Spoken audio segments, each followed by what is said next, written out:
నమస్తే, welcome to are Telugu. ఈరోజు Telangana assembly సమావేశాలు ప్రారంభం కాబోతున్నాయి శనివారం రోజున.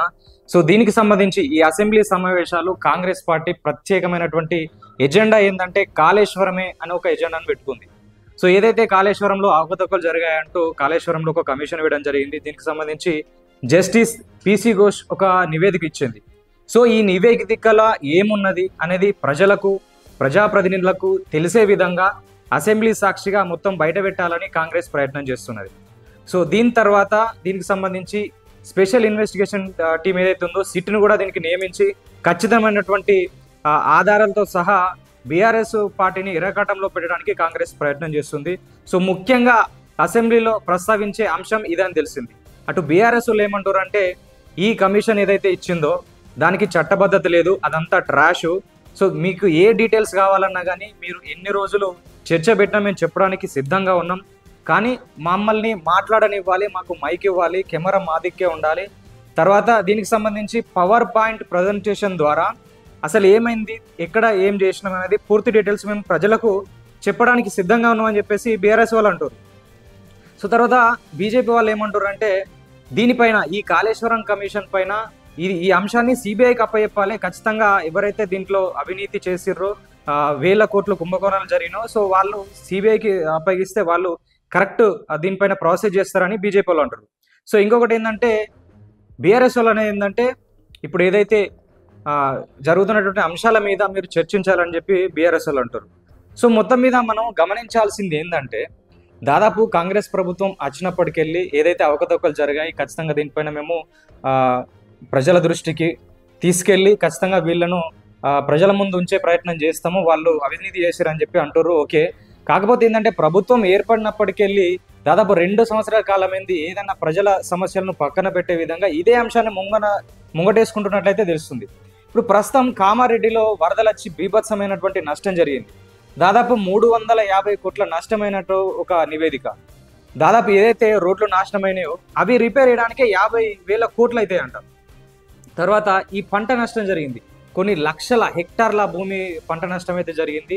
మరి ప్రస్తుతం 1 ఎకరానికి 1-2 బస్తాలు యూరియా ఇవ్వడానికే ప్రభుత్వం ఇబ్బంది పడుతున్నటువంటి పరిస్థితులలో మరి ఈ పంటకు పంట బీమాను ప్రకటిస్తారా, నష్టపరిహారం ఏమన్నా ఇస్తారా, దానికి సంబంధించి అధికారులకు ఏమన్నా వీళ్ళు చెప్పిర్రా అంటే పరిశీలించి ఎవరికి ఎంత నష్టం జరిగింది, ఎవరు ఎన్ని ఎకరాలు ఉన్నాయి, ఎంత భూమి, దానికి సంబంధించి ఏమన్నా చర్చించడానికి వీళ్ళు ఏమన్నా ఆస్కారం పెట్టిర్రా.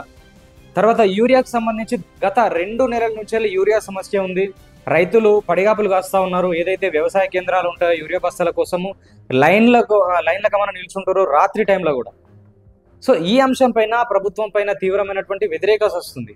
సో ఎకరం పంట పండించాలని స్థితిలో ఉన్నారు రైతులు, ఇదేం ప్రభుత్వం అని డైరెక్ట్గానే మీడియా ముంగట చెప్తున్నటువంటి సిచ్యువేషన్లు ఉన్నాయి. సో మొన్న ఏదైతే ఇందిరమ్మ ఇళ్లకు సంబంధించి కొంతమందికి దానికి సంబంధించినటువంటి పత్రాలు ఇవ్వడం జరిగింది, మీరు స్టార్ట్ చేయండి అని చెప్పి. సో దానికి ఎంతవరకు మరి ఫండ్స్ రిలీజ్ చేస్తారు, సో మిగతా క్యాండిడేట్లకు సంబంధించినటువంటి లిస్ట్ ఎప్పుడు వస్తుంది, తర్వాత నిరుద్యోగానికి సంబంధించినటువంటి అంశం ముఖ్యంగా చాలా రోజుల నుంచి నిరుద్యోగులు అయితే నోటిఫికేషన్లు ఇవ్వాలి, తర్వాత గతంలో ఇచ్చినటువంటి దాంట్లో అవకతవకలు జరిగాయి సో అని చెప్పేసి దానిపైన వాళ్ళు కొట్లాడుతున్నారు.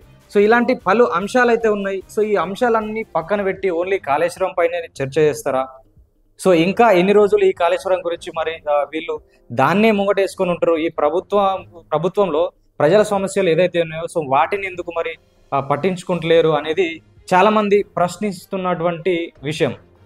తర్వాత ఒకటేంటంటే ఈ అసెంబ్లీ సమావేశంలో ఈ బీసీలకు సంబంధించినటువంటి ఏదైతే 42% రిజర్వేషన్ అంశం ఉందో సో అదైతే ముందుకు తెచ్చే అవకాశం అయితే కనిపిస్తుంది.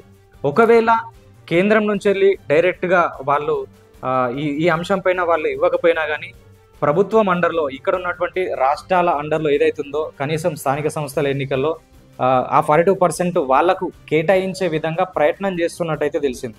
కాకపోతే ఈ ప్రజల సమస్యల పైన కూడా కొంచెం దృష్టి పెడితే బాగుంటుంది. ఏదైతే కాళేశ్వరం విషయంలో నిజంగానే అవకతవకలు అయితే అది వీలైనంత త్వరగా దాన్ని ముగించి ప్రజల సమస్యల పైన కూడా చర్చిస్తూ అసెంబ్లీ సమావేశాలకు కొన్ని కోట్ల బడ్జెట్ అయితే కేటాయిస్తారు. ప్రజాప్రతినిధులు అందరూ అటు పలు పార్టీలు బీఆర్ఎస్లు కావచ్చు, బీజేపీ కావచ్చు, కాంగ్రెస్ వాళ్ళు కావచ్చు, ప్రజాప్రతినిధులు అందరూ వాళ్ళ టైంను కేటాయించి ప్రజల డబ్బును కేటాయించి టైం కేటాయించి చేసే సమావేశాలు కాబట్టి ప్రజల సమస్యల మీద దృష్టి పెడితే బాగుంటుందని చాలామంది అయితే అభిప్రాయం వ్యక్తం చేస్తున్నారు. సో మరి ఈ సమావేశాల్లో ఏ అంశాలపైన చర్చిస్తే బాగుంటుంది, సో ఇప్పుడు ఉన్నటువంటి ఈ పార్టీల వైఖరి గురించి మీరేమనుకుంటున్నారో కామెంట్ రూపంలో మాకు తెలియజేయండి. ఖచ్చితంగా ఈ సమావేశాల్లో ఏం చర్చలు జరిగినాయనేది మీ ముందరికి తెచ్చే ప్రయత్నం మళ్ళీ చేస్తాం.